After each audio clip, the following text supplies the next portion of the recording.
that's a grid. That's a grid.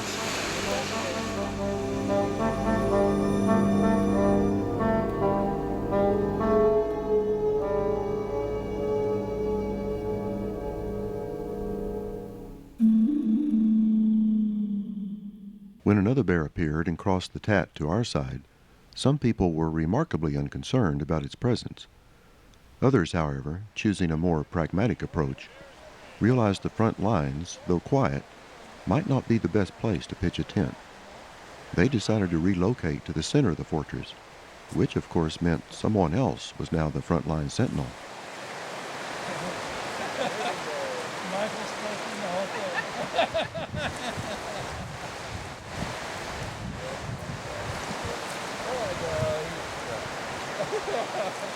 He's good for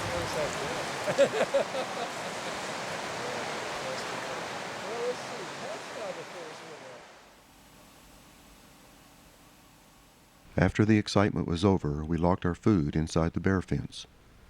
Then we enjoyed a well-deserved quiet evening, watching the setting sun paint the flowers with a rich light before fading away as an alpenglow on the distant peaks.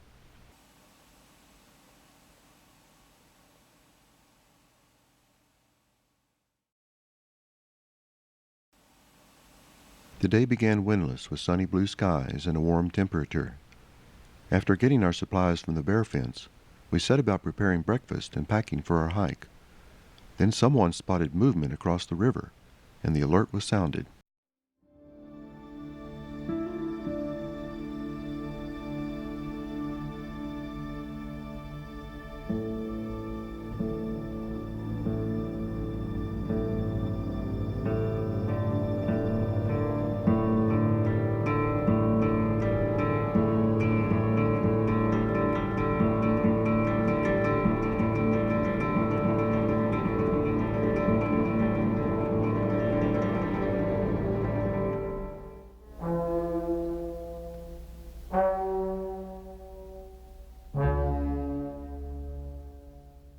Well, the bear was on the other side of the river, and since we couldn't do anything about it anyway, we shouldered our day packs and hit the trail.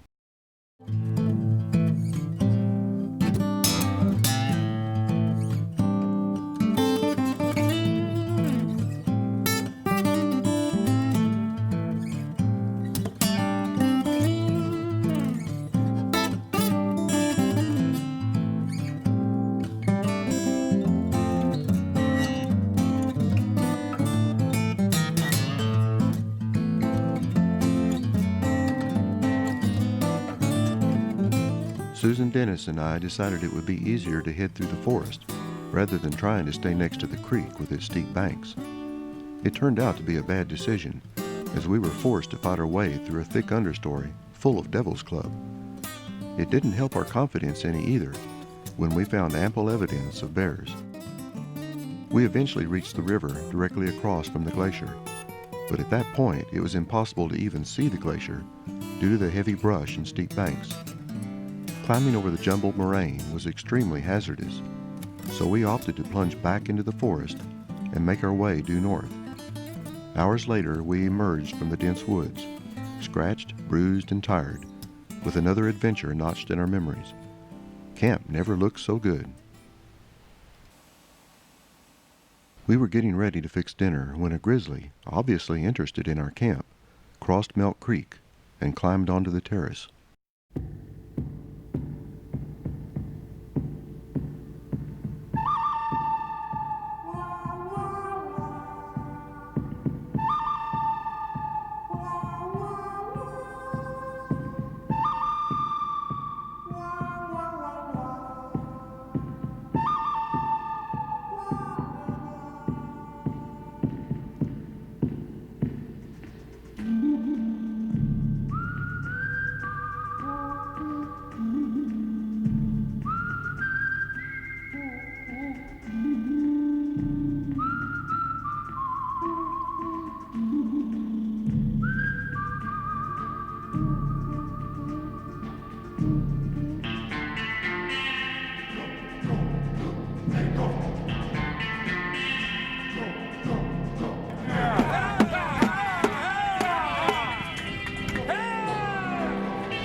think he can run 40 miles an hour across that rock.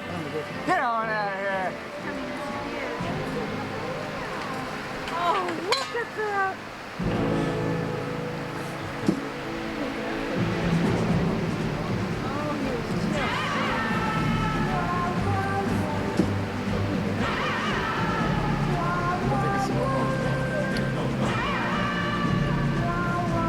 He wants to get around us.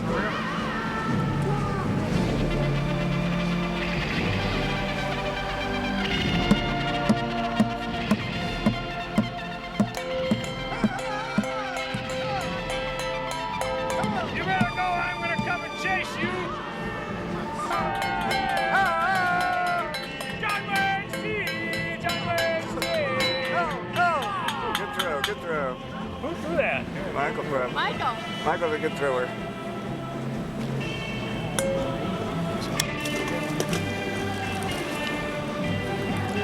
That's like, hey, don't say all this.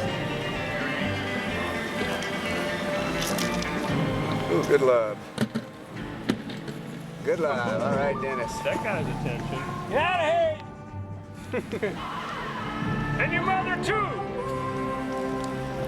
Wow! Oh, we got an effective strategy now. Rocks. Yeah, rocks and profanity.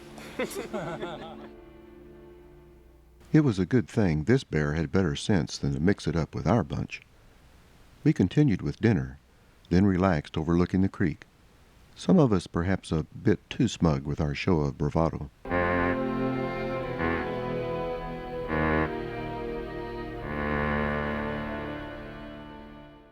All's well that ends well, though, and this superlative day was topped off by a final light show in the western sky.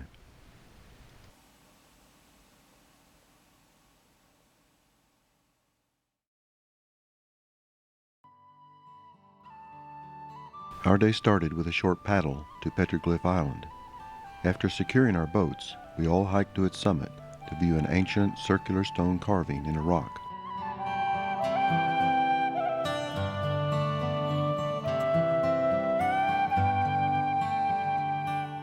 No one seems to know what the petroglyph means, but it is humbling knowing that people so very long ago, without even the use of steel tools, inhabited this harsh and unforgiving river corridor, calling it home.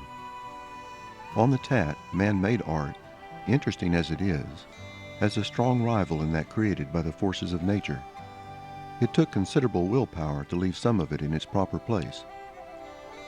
After viewing the petroglyph, we rounded a corner and merged with the Alsek, which doubled the size of the river. We paddled beneath towering mountains toward our next campsite at Walker Glacier, and crossed the border into Alaska along the way. The divide could be seen as a faint survey line in the trees.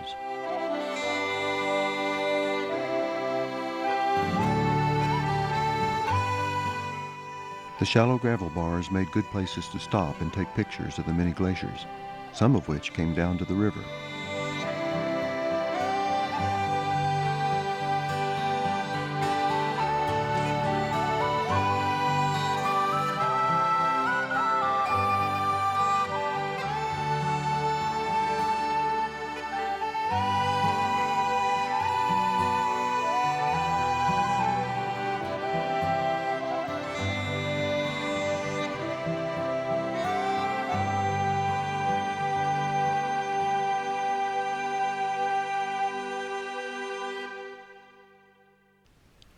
Finding the right channel to my chosen camp at Walker Glacier was not easy, but when we arrived and discovered the site vacant, all the effort was worthwhile.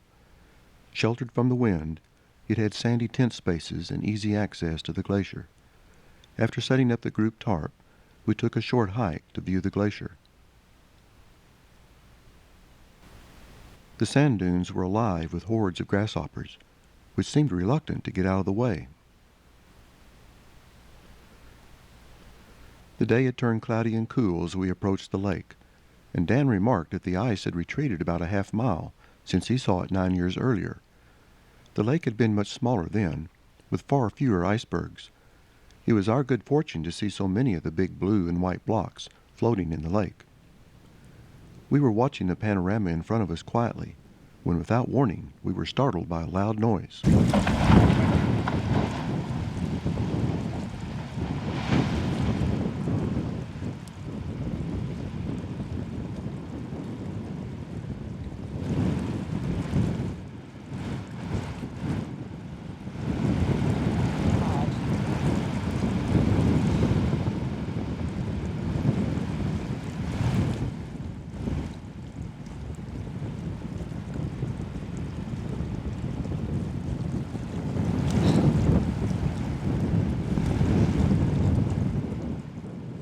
A large chunk of ice fell from one of the bergs on the other side of the lake. The berg was destabilized and it rolled and broke apart.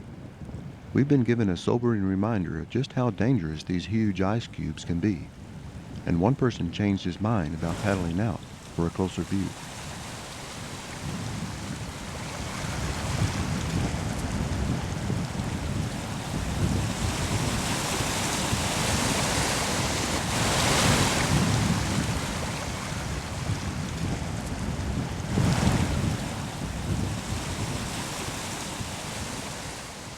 We waited a while longer, admiring the icebergs and hoping for another major event, but nothing else happened.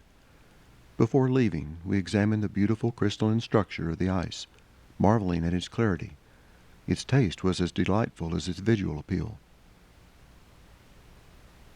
On the way back, we discovered fresh evidence supporting what we'd read about this area being a narrow highway for bears. Then we returned to camp, enjoying the late evening light on the mountains.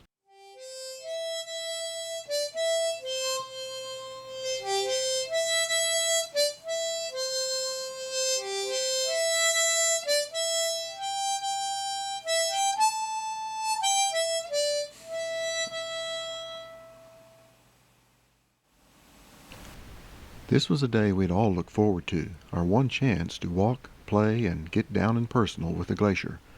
The ease of doing so is why this glacier is called Walker Glacier. Brimming with excitement, we made our way past the melt lake and onto the ice.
Part of the glacier was a large ice sheet with numerous cracks, sinkholes, and ice bridges to carefully explore.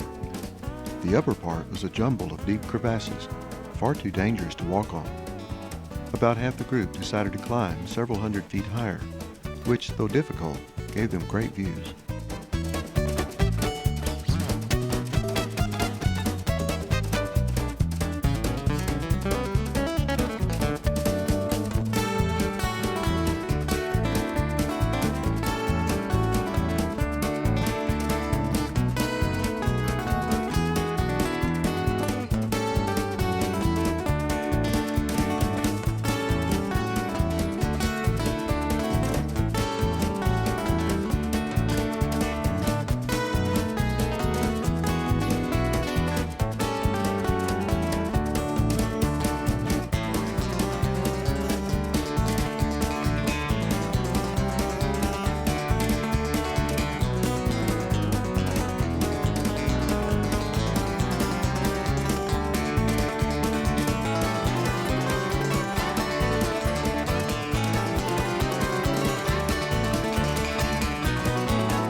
Walking over a living, moving, and unfortunately melting glacier was one of the highlights of the trip.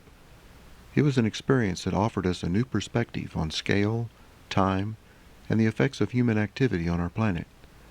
Several of us stopped at the lake to admire the icebergs, which were now sparkling in the sunlight. Everything was serene and calm, and we were considering taking a nap when,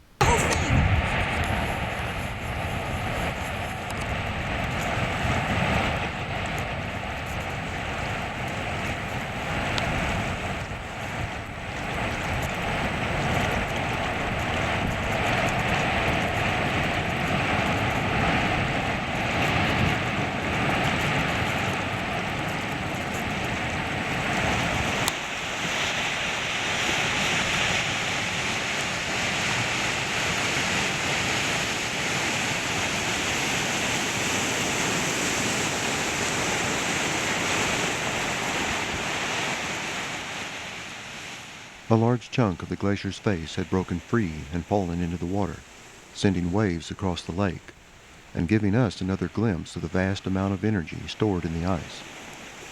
We walked back to camp to enjoy the last of the sunshine, and to reflect on all the wonderful sights we'd seen. After dinner, Carl and Joanne brought out their game of washers, and several people elected to try their hand at this game of judging distance and eye-hand coordination. It was a perfect way to end another perfect day in paradise. I didn't hear the rules. You're not allowed to do it. Yeah. Whoa! Here, you can have that. Another bright, sunny day greeted us as we took down the Big Top. We loaded our boats for the day's paddle to the next camp on the peninsula, which bordered Alsek Lake. At this point, our schedule was tight due to Park Service camping restrictions, and we had to be careful not to overshoot our campsite.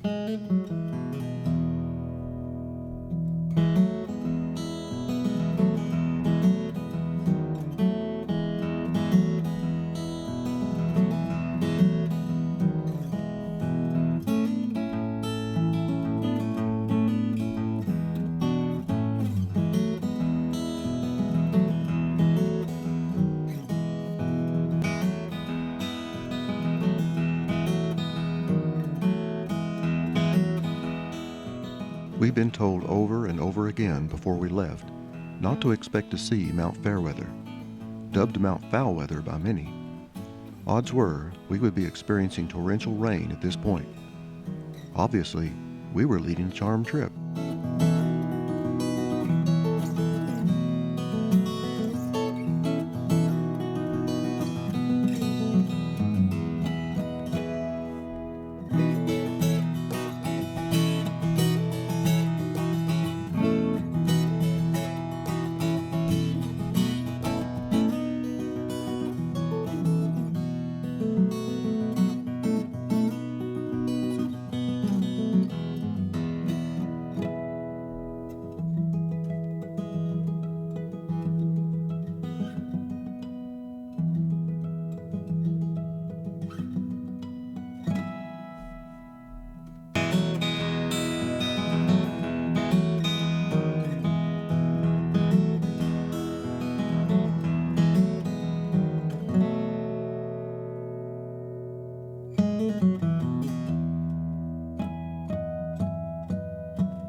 This section of the river is sometimes called Kodak Alley, and by the time we reached the peninsula, we were all suffering from the famous Tatshenshini SOS, scenic overdose syndrome.